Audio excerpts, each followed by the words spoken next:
Sahabat rahimakumullah, salah satu kesalahan fatal yang mungkin pernah kita lakukan ketika kita lagi punya persoalan hidup, itu adalah kita tidak mengikutkan Allah di dalam pencarian solusi-solusi yang kita pilih. Bahkan kita tidak menyandarkan segala urusan kita kepada Allah Subhanahu wa taala. Bahkan ada sahabat yang baru mau mendatangi Allah ketika mereka mendapati kebuntuan. Bahkan ada yang lebih kurang ajar sama sekali, Allah mereka tidak ikutkan sahabat. Kenapa harus disandarkan kepada Allah sahabat? Fa ufawwidu amri ilallah, dan aku sandarkan segala urusanku kepada Allah. Surat Al-Mu'min ayat 40. Kenapa harus disandarkan kepada Allah sahabat, bukan kepada yang lain? Sahabat, kita ini manusia, hanya ciptaan Allah. Kita ini punya segala kekurangan, kita ini punya segala keterbatasan sahabat. Sementara Allah Subhanahu wa taala itu zat yang maha perkasa. Allah yang terkadang bisa mendatangkan ujian untuk kita sahabat. Allah juga sahabat yang punya jalan-jalan solusi untuk kita sahabat. Makanya sahabat, di setiap persoalan, yuk hadirkan Allah sahabat. Ikutkan Allah untuk ikut menyelesaikan persoalan kita sahabat. Sandarkan segala urusan kita kepada Allah sahabat. Nah sahabat rahimakumullah, orang-orang yang sudah menyandarkan urusannya kepada Allah, pasti mereka akan mendapati nikmat, ketenangan, dan optimisme sahabat.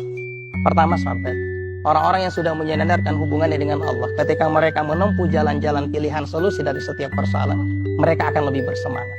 Mereka akan lebih yakin. Kenapa? Karena ada Allah yang bersama mereka. Ada Allah yang akan menjaga, mendampingi, dan menolong setiap persoalan-persoalan mereka. Maka setiap pilihan hidup sahabat akan terasa ringan untuk dijalani sahabat. Yang kedua sahabat, dan ini yang lebih enak lagi sahabat, orang yang sudah menyandarkan hubungannya dengan Allah pasti punya keyakinan atas hubungannya dengan Allah. Maka setiap pilihan-pilihan solusi yang mereka pilih pasti adalah solusi yang Allah ridho terhadap itu. Dan mereka akan menghindari perkara-perkara yang Allah tidak ridho. Ingat sahabat, setiap solusi yang kita pilih, tetapi solusi itu Allah tidak ridho, bisa jadi masalahnya tidak selesai. Yang kedua, masalahnya justru bertambah.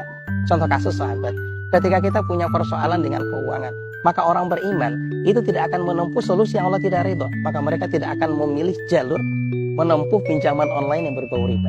Kenapa? Bisa jadi masalahnya tidak selesai, bahkan bisa mendatangkan masalah yang baru.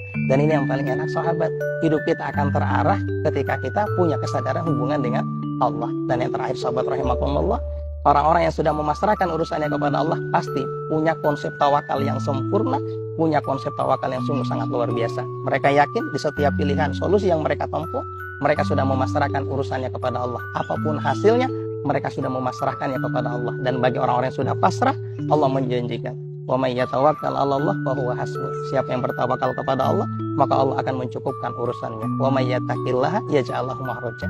Siapa yang bertakwa kepada Allah, Allah berikan mereka solusi dari setiap persoalan.